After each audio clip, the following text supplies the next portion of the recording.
Estados Unidos atacam 3 pontos do programa nuclear iraniano, região de Fordow, Natanz e também Isfahan, inclusive utilizando equipamentos como os bombardeiros americanos, que só os Estados Unidos teriam capacidade de realizar esses ataques, e isso vem trazendo uma série de consequências, com o próprio governo Trump alegando que se o Irã retaliar, uma guerra geral vai acontecer no Oriente Médio, movimentos políticos internos dos Estados Unidos de reclamação com as atitudes e também de elogios entre democratas e republicanos, e o posicionamento oficial de Israel, Benjamin Netanyahu, que vem agradecendo o governo Trump. Vamos analisar quais são as causas e as principais consequências e como que o Irã também se porta em relação a isso. O próprio chanceler falou que os Estados Unidos violaram tratados internacionais como a própria Carta da ONU e que uma retaliação vai acontecer. Vamos discutir aqui, né, quais são as retaliações, como que elas podem vir, e inclusive isso pode causar uma terceira guerra mundial, porque países importantes da geopolítica internacional, até mesmo a Rússia, já anunciaram que equipamentos nucleares podem ser deslocados em direção ao Irã. O Iêmen já entrou na guerra, e eu diria que os militares e cidadãos, não só americanos, mas também israelenses, estão em perigo no Oriente Médio. Se vocês querem entender um pouco mais sobre esses assuntos, e muito mais também sobre geografia, geopolítica, atualidades, política, polêmicas, enfim. Tudo para você se manter sempre bem atualizado. Já se inscreve no canal, deixa seu like e compartilha esse vídeo, que eu, professor Ricardo, conto muito com a sua ajuda. Belezinha? Pessoal, para quem não sabe, a Nomad, que é a maior e melhor conta internacional do Brasil, parceiraça aqui do canal, disponibiliza para você que está me vendo aqui no vídeo o cupom Ricardo40Fonte para você comprar nesse momento de queda do dólar, os seus dólares com até 2% de cashback. Estou falando da maior e melhor conta internacional do Brasil, com mais de 3 milhões de usuários, em que é super simples você diversificar ali suas posições. Fora que a Nomad aceita em mais de 180 países, então em viagens internacionais, eu, por exemplo, né, já vou comprando meus dólares antecipadamente, ainda mais nesse momento, não uma recomendação de compra, claro. E ainda tem acesso ao Nomad Explore, que é o melhor cartão de crédito, pelo menos segundo o meu julgamento, porque eu vou utilizando, eu vou ganhando cashback em dólar, já consigo diversificar minhas posições, utilizando aqui no Brasil mesmo, tá? E tem acesso também a vários benefícios, como pontos que não expiram e acesso ao Nomad Lounge. Então, link na descrição ou QR Code aqui destacado na tela para vocês e tem acesso ao Nomad, a melhor conta internacional do Brasil. Tamo junto? Então, bora lá pro vídeo, pessoal. Seguinte. Como eu trouxe para vocês, o governo Trump, na verdade, vamos voltar um pouquinho, né? Eu tinha colocado para vocês no vídeo de ontem que os Estados Unidos estavam realizando movimentações estranhas. Por exemplo, o Trump ele tinha se reunido com os principais assessores, conselheiros, os seus principais secretários, sendo que geralmente no final de semana ele aproveita para dar uma certa relaxada, jogar o seu golfe e tal. Já era um movimento estranho. Além do que, os bombardeiros, em conjunto também com aviões de suporte, principalmente de abastecimento, estavam saindo dos Estados Unidos em direção à base de Guam, que é a base ali no Oceano Pacífico, meio caminho para o Oriente Médio. Além disso, o governo Trump falou que daria 2 semanas para saber sobre se ia atacar ou não, mas as movimentações militares eram cada vez mais, assim, fortes, né, evidentes.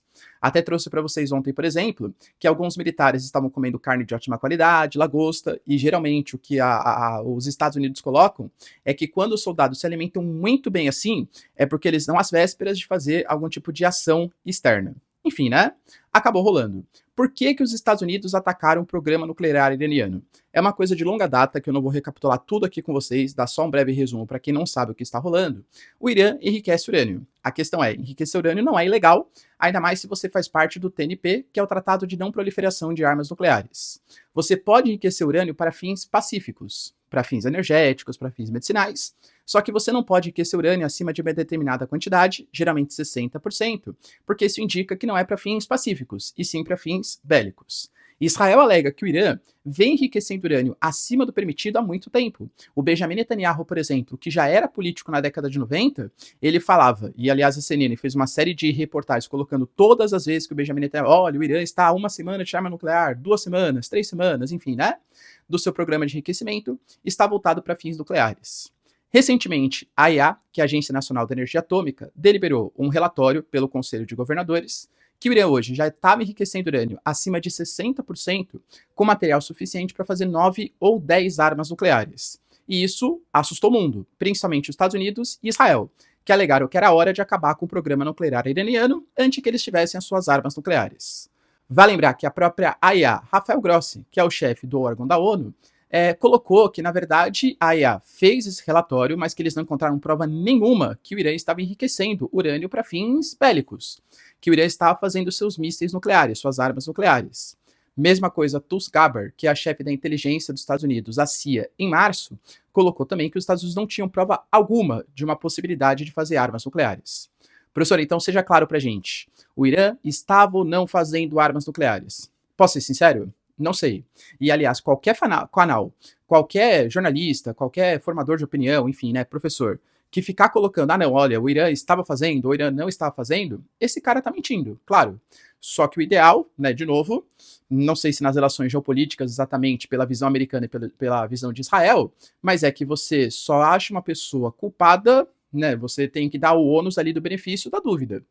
Então você só vai atacar a pessoa quando de fato ela tiver cumprido, né, ou você tiver evidências que existe a produção de armas nucleares. Independente dessas questões, Israel começou a atacar áreas do programa nuclear iraniano, só que no caso, por exemplo, de Fordow, que fica ali a dezenas, talvez até centenas de metros de profundidade, o programa ali de enriquecimento de urânio, Israel não tinha capacidade militar para fazer isso. Aliás, talvez só os americanos tivessem essa capacidade militar, com as suas bombas anti-bunker, que conseguem perfurar dezenas de metros, tanto que os Estados Unidos, segundo o próprio Trump, tá, tiveram que tacar 6 dessas bombas aí anti-bunker para conseguir chegar na usina de Fordow. E aí os ataques eles foram realizados com os bombardeiros. Professor, era só fornecer, por exemplo, essas bombas anti-bunkers para Israel. Não é, porque Israel também não tem aviões que sejam capazes de carregar uma carga tão pesada com uma bomba que pesa acima de 13 toneladas, segundo o próprio Estado americano, entende? Então precisava da ação dos Estados Unidos, que foi lá e realizou. Segundo o governo Trump, a gente está falando de 6 bombas anti-bunkers na região de Fordow, que inclusive o Trump colocou que já acabou, né? Ou seja, destruiu completamente o programa de enriquecimento naquele local. Atacou também a região de Natanz, que é visto como o coração do programa nuclear iraniano. E também atacou a região de Isfahan, que não exatamente, segundo os ideais de Israel e dos Estados Unidos, tem o enriquecimento de urânio, mas é uma área onde ficam armazenados urânio acima de 60%. Só que no caso de Natanz e de Isfahan, foram com 30 mísseis Tomahawk, que claro também tem um alto poder de penetração, mas não são essas bombas anti-bunkers. Ou seja, o Trump colocou que acabou com o programa nuclear iraniano. E ele fez um pronunciamento, isso foi na noite de ontem, né? Ele colocou, segundo ele, né, que ou haverá paz agora ou a tragédia para o Irã. Segundo Trump, fizemos um ataque de precisão contra Fordow, Natanz e Isfahan. Guardem esses nomes, porque foi unicamente com o objetivo de destruir a capacidade militar iraniana. Devem deixar de ser uma ameaça nuclear e do terror. Se a paz não vier rápido, vamos continuar atacando com muita precisão. Ou seja, a ideia, né, do governo Trump é que eles só fizeram um ataque para fins, vamos colocar assim, pacíficos. Nem sei se isso é possível, né? Mas eles alegam que a ideia é acabar com o programa nuclear iraniano, mas que eles estão sim dispostos a negociar. Inclusive o Trump reforçou que falou que durante 40 anos o Irã fica bradando, morte América, morte América. E agora eles quebraram as pernas do regime iraniano. Alegando, inclusive, que o Irã é um bully, né? Ou seja, um cara que meio valentão, enfim, porque fica usando aí os seus equipamentos militares para ficar pressionando os outros países. Entendam, aparentemente, qual que é a estratégia do Trump? Eu ataco, mostro que eu sou muito mais poderoso que o Irã e que uma aliança com Israel pode destruir o regime dos ayatolás.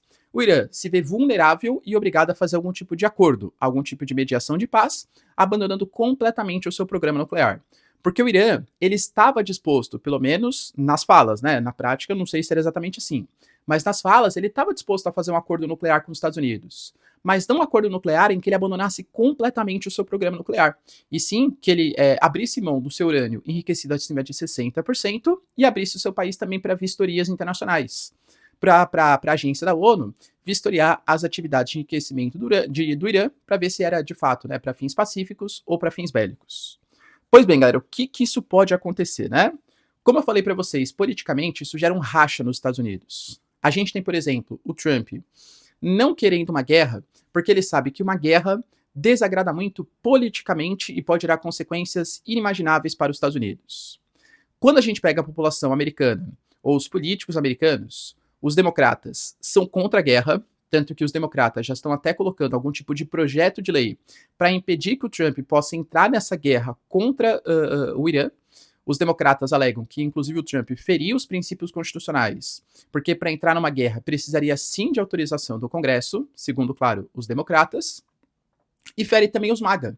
os Make America Great Again, porque o Trump ele se vende como um pacificador, ou seja, como um cara que não quer guerra, que ia trazer a paz para Israel, trazer a paz entre Rússia e Ucrânia, entre outras localidades do mundo aí. Pois bem, quem que apoiava então esse ataque? Os republicanos, mas os republicanos mais tradicionais, né, aqueles caras mais conservadores do Partido Republicano. Então ele fazendo o ataque, mas já retirando ali, se retirando do espaço aéreo do Irã e colocando que ele quer a paz, ele tenta agradar os dois lados. A grande questão é que muito possivelmente a gente vai ter uma resposta do Irã. Sim, né? O Trump, por exemplo, ele tinha dito que ele esperaria dentro de 2 semanas para realizar o ataque, esperou, sei lá, 2 dias. Não dá para escrever muito, né, o que o Trump fala de fato. E também, você atacar e depois pedir paz, eu não sei, cara, se faz muito sentido, porque óbvio que o Irã, se ele não responder, ele vai sair muito fragilizado, geopoliticamente, diplomaticamente. Quando o Trump, por exemplo, realizou o ataque que matou o general Soleimani ali em 2020, o Irã respondeu. E claro que o Irã é muito mais frágil do que os Estados Unidos, mas respondeu no Iraque, atacando posições e bases americanas, militares americanos, entende? Então, algum tipo de retaliação com certeza vai acabar acontecendo. No caso, né, qual seria essa retaliação? A gente vai analisar daqui a pouquinho. O Benjamin Netanyahu agradeceu muito o governo Trump. A gente teve até algumas fachadas ali em Tel Aviv, por exemplo, em Israel, colocando "Thanks, Mr. President", "Thanks, Trump". O Netanyahu colocou, né, que a história registrar que o Trump agiu para negar ao regime mais perigoso do mundo as armas mais perigosas do mundo também, alegando inclusive que está fechando seu espaço aéreo temendo possíveis retaliações. Tendo essa noção, como que o Irã se posicionou em relação a esse ataque?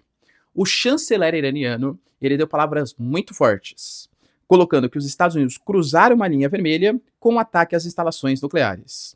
Segundo ele, houve uma grande violação da Carta da ONU e do direito internacional. Ele exigiu ao Irã uma reunião de emergência do Conselho de Segurança da ONU para fazer algum tipo de retaliação em relação aos Estados Unidos ou a Israel. Convenhamos que não vai adiantar nada, né? O Conselho de Segurança da ONU hoje, ele é formado por 5 membros permanentes, Estados Unidos, Rússia, China, França e Inglaterra, que têm poder de veto. Ou seja, claro que os Estados Unidos, eles vetariam algum tipo de resolução contra os Estados Unidos, né? Além disso, pediu também para que o Conselho de Governadores da IA, que é o órgão da ONU especializado nas questões nucleares, condene os Estados Unidos, alegando que os americanos traíram a diplomacia, traíram as negociações que estavam acontecendo. A gente era a 5ª rodada já de negociações mediadas pelo Oman para o Irã abrir o seu programa nuclear. Lembrando que a divergência entre eles não era que o Irã não deixava vistoriar o programa internacional, mas que o Irã não deixava acabar com o programa de enriquecimento de urânio. Ele queria manter, só que só para fins pacíficos.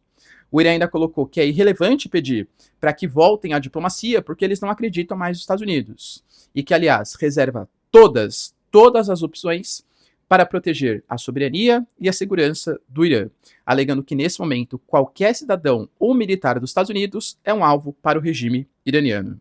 Ou seja, galera, é um perigo, né? Professor, mas agora os iranianos estão muito enfraquecidos. Primeiro, quando a gente ataca, por exemplo, um programa nuclear, existe um risco de vazamento. Tanto que a IA, por exemplo, ela recomenda que não seja utilizado para fins militares, pontos de enriquecimento de urânio, áreas de nucleares, enfim, né, de reservatórios ali de equipamentos nucleares. Segundo o Irã, não há risco de vazamento, até porque o Irã, de novo, não sei se é propaganda, numa guerra, a primeira coisa que morre é a verdade. O Irã fala, ao contrário dos Estados Unidos, os Estados Unidos falou que acabou com o programa nuclear iraniano, principalmente em Fordow.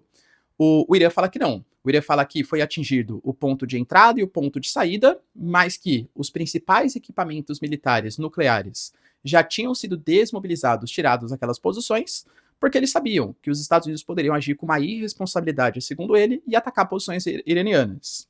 Segundo o Irã, então, as instalações nucleares já tinham sido evacuadas há algum tempo e o nosso estoque de urânio enriquecido foi removido para esses locais, que a gente não vai contar para a comunidade internacional. Não há risco de vazamento.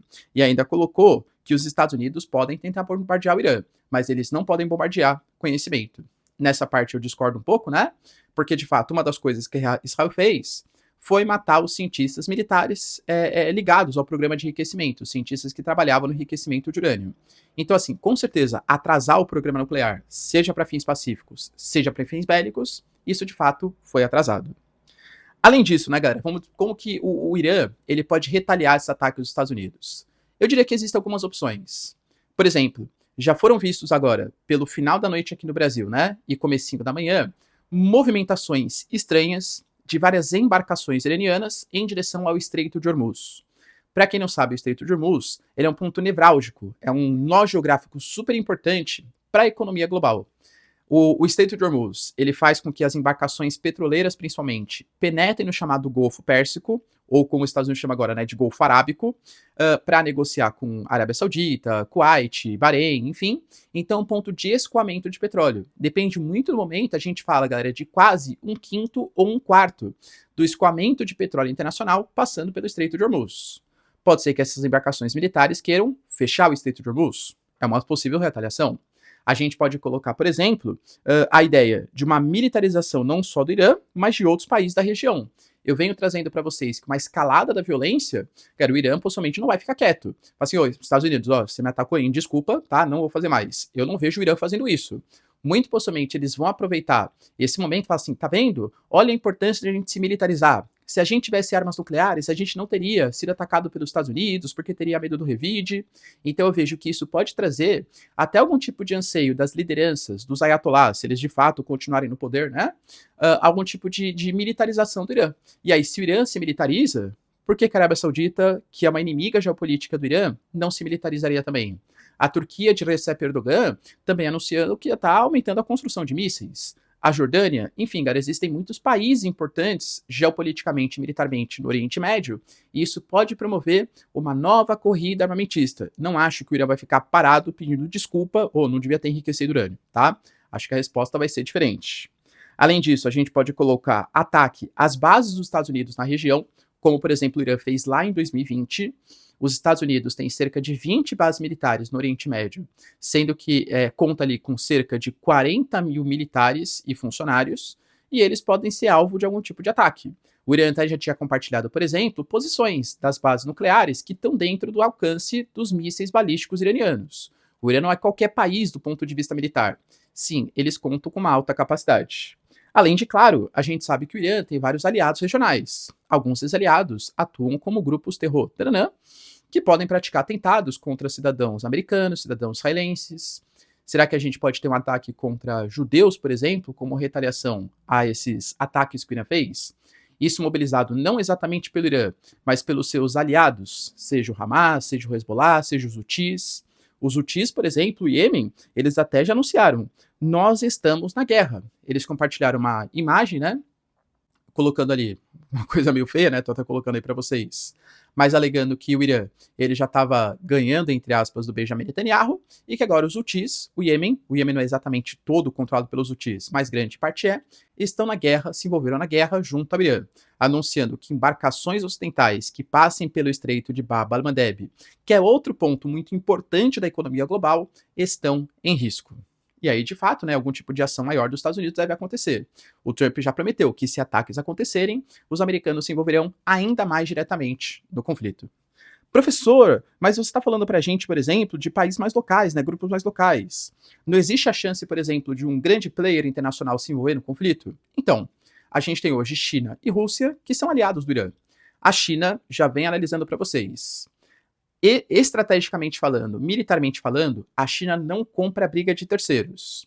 Claro que um prejuízo ao Irã é um prejuízo para a China também, porque a China hoje depende muito do petróleo do Oriente Médio, quase 40%, e o Irã é um dos maiores exportadores, além de ser um grande aliado regional. A China mantém boas relações com o Irã, isso é fato, tá? É um país importante até para as ambições da nova Rota da Seda, do Road and Belt dos chineses no Oriente Médio, mas, a não ser que comprometa economicamente, não vejo a China se envolvendo militarmente no conflito do Oriente Médio. Vai tentar atuar de maneira diplomática. A Rússia, ela aí sim é um país um pouco mais belicista, mas também não vejo com capacidade bélica ou até mesmo interesse de se envolver no conflito, apesar de palavras fortes de Dmitry Medvedev, que é o conselheiro de segurança do Putin, que para quem é velho de guerra aqui do canal sabe, né, já foi até presidente da Rússia. Sempre que ele fala, se prepara que lá vem, né, coisas estrondosas. O Irã, não é porque aconteceu o ataque, tá? Mas o chanceler iraniano já tinha viagem marcada para a Rússia e já tinha anunciado que ia se encontrar com Vladimir Putin. Claro que a reunião vai continuar acontecendo agora nessa segunda-feira. O Putin já tinha falado, por exemplo, que era inaceitável os Estados Unidos participarem no conflito e realizarem algum tipo de ataque, porque isso poderia causar uma desestabilização de toda a região do Oriente Médio. Talvez, de fato, isso possa acontecer. Com participação dos russos, Dmitry Medvedev, que é o conselheiro de segurança da Rússia, deixou bem claro que, nesse momento, um certo número de países está disposto a fornecer ao Irã as suas próprias ogivas nucleares. Quando ele fala de países que podem fornecer os seus equipamentos, suas ogivas nucleares, não são tantos países do mundo que contam com essas ogivas nucleares, pelo menos não próprias. A gente pode pensar em Estados Unidos, França, Inglaterra, a China, a Rússia. E aí, pessoal, desses países, quem poderia fornecer as suas ogivas nucleares? Penso, né? Que o Paquistão, por exemplo, mas o Paquistão também não é uma grande potência nuclear. É muito mais uma potência nuclear regional, se bem que o Paquistão já tinha dado indicativo também de que protegeu o Irã, alegando que o regime israelense poderia avançar não só para cima do Irã, mas de toda a comunidade islâmica, mas assim, a ponto de deslocar equipamentos nucleares? Não sei, né? A própria Rússia, que poderia deslocar equipamentos nucleares para o Irã, o Dmitry Medvedev falou que já existem países que estão dispostos a fazer isso, né? E a China? Será que esses são os países? Porque de resto, a Índia, não vejo esse interesse. Israel, né? Que Israel é aquele ambiguidade. Israel não assume que tem, mas todo mundo sabe que tem suas armas nucleares. Óbvio que não forneceria armas nucleares para o Irã. Estados Unidos também não, França também não, Reino Unido também não. Sobrou agora China, Rússia e Paquistão. Se são alguns países, penso que seriam pelo menos 2. Será que ele está se referindo à Rússia e ao Paquistão? A Rússia e a China? Ou será que é algum tipo de ameaça aos Estados Unidos para não atacar mais posições no Oriente Médio? A gente vai ter que aguardar. De novo, a grande resposta do que vai acontecer vai depender muito da resposta que o Irã der a esse ataque dos Estados Unidos. Que a resposta vai acontecer, penso que favas contadas. O ataque, a retaliação vai acontecer. Depende da força, depende da quantidade. Isso vai definir uma intervenção maior ou menor dos Estados Unidos no conflito. Isso pode escalonar para uma guerra mundial só se ficar a ponto de Rússia e China interferirem no conflito. Penso que nesse momento ainda não, mas vamos aguardar aí cenas dos próximos capítulos. Beleza, pessoal? Deu para entender os principais acontecimentos? Se vocês curtiram o vídeo, então, já deixa o like, se inscreve no canal. Tamo junto, beijos, abraços e tchau, tchau.